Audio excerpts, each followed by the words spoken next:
बुद्ध विहार. प्रत्येक धर्माचे एक धर्मस्थळ असते. हिंदूंचे मंदिर, मुसलमानांची मस्जिद, ख्रिश्चनांचे चर्च, ज्यू लोकांचे सिनेगॉग, तर पारसी लोकांची अग्यारी वगैरे. तसे बौद्ध लोकांचे बुद्ध विहार किंवा नुसते विहार असे समजले जाते. परंतु हा समज मुळीच बरोबर नाही. भारतापुरते बोलायचे तर बुद्ध धम्माचा स्वीकार केल्यानंतर बौद्धांनी याच समजुतीनुसार ठिकठिकाणी बुद्ध विहारांची निर्मिती केलेली आहे. धर्मांतरानंतर अवघ्या 7च आठवड्यात बाबासाहेब आंबेडकरांचे निधन झाले. तेव्हा भारतीयांना बुद्ध धम्म पूर्णपणे नवाच होता. त्याची शिकवण माहीत असणे सोडाच, परंतु बुद्ध धम्माची एखादी ठळक खूण सुद्धा येथे अस्तित्वात नव्हती. त्यावेळी साहजिकच बौद्ध बनलेल्या लोकांना वाटले की जशी इतर धर्मियांची धर्मस्थळे आहेत त्याप्रमाणे बौद्धांचे बुद्ध मंदिर असले पाहिजे. त्यालाच बुद्ध विहार असे म्हणतात. इतरांची जशी धर्मस्थळे आहेत तसे बुद्ध विहार हे बौद्धांचे धर्मस्थळ नाही असे जे म्हटले आहे ते अगोदर समजावून घेणे आवश्यक आहे. त्यासाठी आपणास प्रत्यक्ष भगवान बुद्धांचे काळात जाणे आवश्यक आहे. बुद्ध विहार हा आधुनिक शब्द आहे. मूळचा शब्द आहे केवळ आराम. आराम याचा अर्थ आहे आनंद किंवा शांती उपभोगण्याचे स्थळ किंवा परिसर. पूर्वी राजरजवाडे, धनवान श्रेष्ठी, व्यापारी व श्रीमंत जमीनदार आपल्या ऐशारामासाठी निसर्गरम्य अशा ठिकाणी उद्यान व महाल बांधित असत. हल्ली त्याला आपण फार्म हाऊस म्हणतो तसा तो प्रकार होता. परंतु सर्व सुविधांनी युक्त अशा एकांतातील वास्तूला आराम म्हटले जाई. भिक्खू अरण्यात राहून धम्मात आनंद घेत असत म्हणून त्यांना धम्मे आरामो अस म्हणजे धम्मात रम्मान होणारे म्हणजे धम्मरत होणारे असे म्हणतात.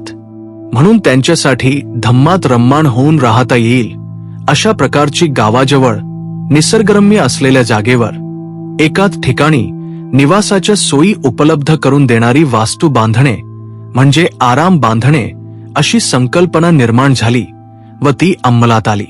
त्या आरामांनाच विहार असे नाव लाभले. अशी विहारे मगध देशात म्हणजे हल्लीच्या बिहार राज्यात सर्वात जास्त होती. म्हणून मगध हे नाव बदलून ते बिहार असे झाले. बिहार हे विहार या शब्दाचे हिंदी रूपांतर आहे. पहिले विहारदान बिंबिसार राजाने आपले वेळुवनाराम दान देऊन तेथे मोठी वास्तू निर्माण करून बुद्ध व भिक्षू संघासाठी व्यवस्था केली. अनाथ पिंडिकाने जेतवन उद्यान विकत घेऊन तेथे एक प्रचंड इमारत बांधून बुद्ध व त्यांच्या संघास दान दिले. त्याचे नाव अनाथ पिंडिक्स आराम असे पडले. जेत राजकुमाराने आपले अर्धे उद्यान दान दिले म्हणून त्याला जेतवन आराम असेही म्हणत. मिगार माता विशाखा हिने 27 करोड सुवर्ण मुद्रा खर्चून प्रचंड इमारत बांधली आणि बुद्ध व त्यांच्या संघास दान दिले. त्याचे नाव पूर्वाराम असे पडले. ज्यांना आपण आज बुद्ध विहारे म्हणतो त्यांची निर्मिती अशा प्रकारे झालेली आहे.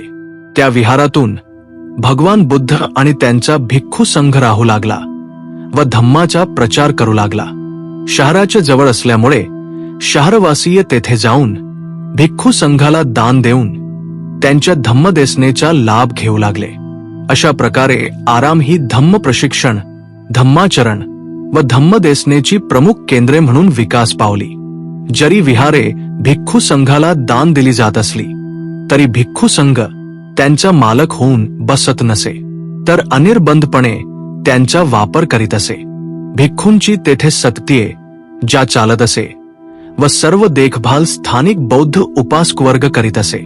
येऊन जाऊन का होईना, परंतु संघाचा तो सहवास लोकांच्या दृष्टीने अमूल्य होता.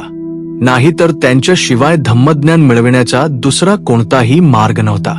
आज बौद्ध राष्ट्रांतील विहारे सुद्धा अशाच पद्धतीने निर्माण केली जातात व वापरली जातात. उपासक वर्ग त्यांचा मालक व पालक असतो, परंतु चालक मात्र मुळीच नसतो. विहाराची देखभाल करण्याची व भिक्खूंना सहाय्य करण्याची सेवा देण्यासाठी आरामिक, आरामिका नावाने ओळखल्या जाणाऱ्या उपासक उपासिकांची नेमणूक करीत असतात. त्यांना आपल्या भाषेत सेवेकरी असे म्हणतात. विहारामध्ये काही ठिकाणी आचार्यांची परंपरा चालते, तर काही ठिकाणी आचार्य बदलत राहतात. अनेकदा भिक्खू आचार्य स्वतः होऊन विहार सोडून अन्य कामगिरीवर निघून जातात.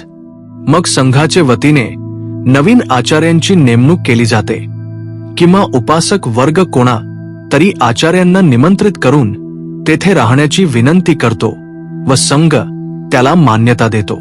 या घटनातून दोन गोष्टी स्पष्ट होतात. एक तर भिक्खू संघ आपल्या जवळ राहावा ही उपासकांची इच्छा प्रगट होते. त्याचे सरळ कारण एवढेच होते की भिक्खूंच्या सान्निध्यात राहिल्याशिवाय धम्माचे ज्ञान मिळणे व आचरणाच्या पद्धती शिकणे अशक्य होते. म्हणून संघाचे मार्गदर्शन सतत मिळत राहावे म्हणून संघ लोकवस्तीच्या जवळ राहावा ही गृहस्थ वर्गाची गरज होती. दुसरी गोष्ट म्हणजे विहार हे भिक्खू संघाच्या निवासासाठी असावे व त्यामध्ये राहून भिक्खूंना आपली साधना म्हणजे धम्माचे अध्ययन व आचरण करता यावे. त्यांची अशी काही सोय केल्याशिवाय त्यांच्या निरंतर सहवास लाभणे व त्यांनाही धम्माचे योग्य प्रकारे पालन करणे शक्य होणार नव्हते. अशा प्रकारे विहारे बांधून ती भिक्खू संघाला दान देण्याची परंपरा निर्माण झाली.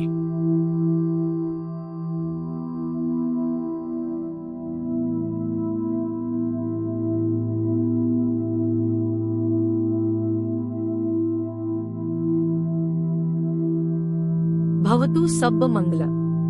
साधु साधु साधु.